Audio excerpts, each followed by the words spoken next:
स्वागत है। आज हम लोग देखेंगे सप्तदश अध्याय का छठा श्लोक। सबसे पहले श्री हनुमान जी की वंदना। आज मंगलवार का दिन है। मंगल देवता कृपा करें।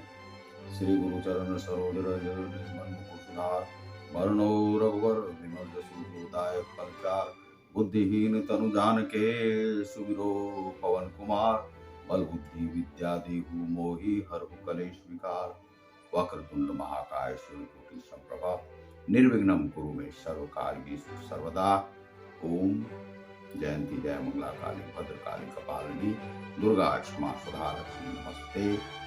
ओम त्र्यंबकं यजामहे सुगंधिं पुष्टिवर्धनम् उर्वारुक बंधनान् मृत्योर्मुक्षयमामृतात् स्वाहा। ओम। जगदीन का कैसे हैं आप लोग? गूगल के कृपानुसार गूगल का कहना है कि थोड़ा बहुत हंस के भी बात कीजिए, लेकिन जब ध्यान में आते हैं तो हंसना एकाग्रचित्त हो जाते हैं, तो यह ध्यान नहीं रहता है कि हंसना भी। तो गूगल कहते हैं कि आप हंसकर जो है बात कीजिए। तो कैसे हैं आप लोग? तो आप लोग अच्छा होगा, सभी लोग अच्छे ही होंगे। तो सबसे पहले आज छठा श्लोक आप लोगों को। कर्षयन्तः शरीरस्थं भूतग्राम चेतसः मां चैवान्तः शरीरस्थं तान्वि दध्याशुर निश्चयान। इसका अनुवाद लाहिरी महाशय ने इस प्रकार से किया है कि शरीर के आरंभक रूप से देह में अवस्थित भूतग्राम अर्थात पृथ्व्यादि भूतों को वृथा उपवास आदि के द्वारा कृष करके अविवेकी लोग अंतर्यामी रूप से देह में अवस्थित मुझको भी क्लेश देकर तपश्चरण करते हैं, उनको अति क्रूर निश्चय वाला जानो। शरीर को सुखाकर और सारे इंद्रियादि, यह आध्यात्मिक व्याख्या उन्होंने की है, इंद्रियादि को अचैतन्य रखकर अर्थात कूटस्थ में ना रखकर शरीर में जो मैं हूँ इस प्रकार मुझको क्लेश देकर जो तपस्या करते हैं वह आसुरी तपस्या होती है। अर्थात वह अच्छी नहीं है, सकाम है। देह के भीतर आत्मा साक्षी स्वरूप में अवस्थान करता है। आसुर बुद्धि वाले उस आत्मा को भी कृष करते हैं। आत्मा को कृष करने का अर्थ यह नहीं है कि आत्मा देहादि के समान क्षीण या दुर्बल हो जाता है। आत्मा कृष तभी होता है जब ईश्वरीय वाक्य की अवहेलना होती है। शास्त्र आदि को ना मानने या तदनुसार कार्य आदि ना करने पर ही ईश्वर के वाक्य की अवहेलना होती है और उससे आत्म संबंधी ज्ञान आवृत हो जाता है। यह इन्होंने कहा है कि जो कर्षयंत का क्या अर्थ है? कष्ट देते हुए। शरीर स्थम, शरीर के भीतर स्थित, भूत ग्रामों, जहां पर आत्मा का निवास रहता है उसे भूत ग्रामों का। अचेतसा, भ्रमित मनोवृत्ति वाले। माम, मुझको, चौभी एवं निश्चय ही।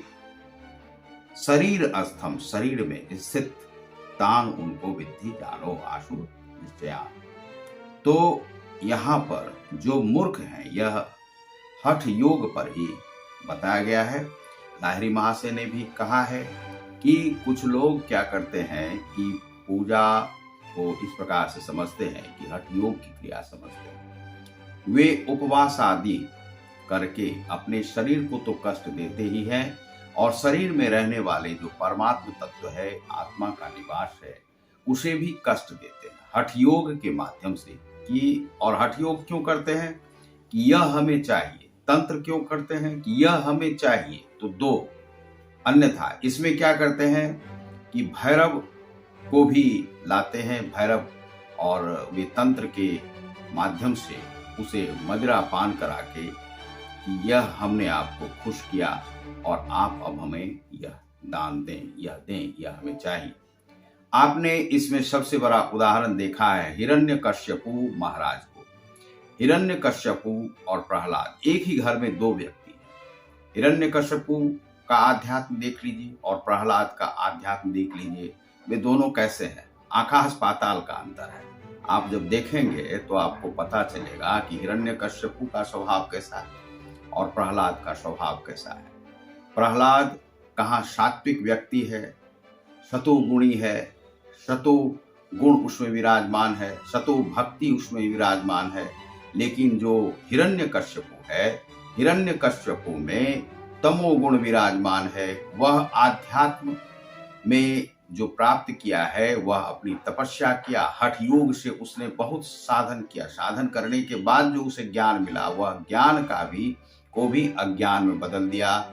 वह ज्ञान जो अधूरा ज्ञान है, अंधकारमय ज्ञान है, वह ज्ञान उसे प्राप्त हुआ। लेकिन जो वही प्रहलाद को जो ज्ञान हुआ, ईश्वर एक है और वे विष्णु में ही सब रूप को देखता है, तो नृसिंह को अवतार लेना पड़ा प्रहलाद के लिए। वह हिरण्यकश्यपु के लिए अवतार नहीं है। और एक जो अवतार है उसे अवतार लेना पड़ा और हिरण्यकश्यपु को मारना पड़ा। ना तुम बाहर में मरोगे, ना भीतर में मरोगे, ना आकाश में, ना पाताल में, और उसे चीर दिया गया। यह जो है यहाँ पर हुआ। तो यह जो है हठ धर्मिता से, यह हठ धर्म यहाँ पर नहीं चलता है। तो लाहिरी महाशय ने कहा है कि आप योग को भी नहीं समझते हैं। जो योग में आपको नियमित रूप से चलना होता है, नियमित रूप से कितना भोजन करना है, तो जितना चाहिए शरीर को उतना ही आप ग्रहण करें। क्या भोजन करना है, वह जितना चाहिए। कितना जल पीना है, उतना ही जल पीना है। और योग के माध्यम से आपको यह वृत्ति अपनानी है कि नियमित आहार विहार करते रहना है।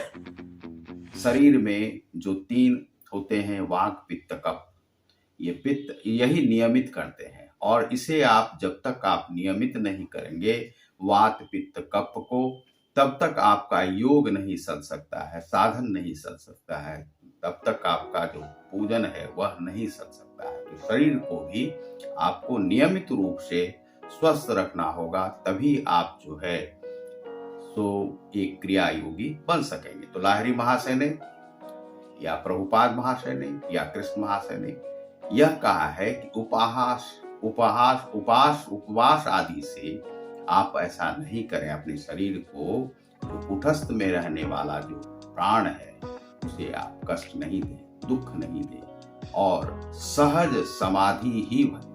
सहज समाधि की अवस्था में जाकर के आप ईश्वर को प्राप्त करें। योग कितना करना चाहिए, कितना नहीं करना चाहिए, यह नहीं कि वही करते जा रहे हैं तो उससे कोई लाभ नहीं होगा। तो आप देख रहे हैं ग्लोबल योग गीता को, जिसमें मिलता है आपको गीता का पूर्ण ज्ञान। नमस्कार।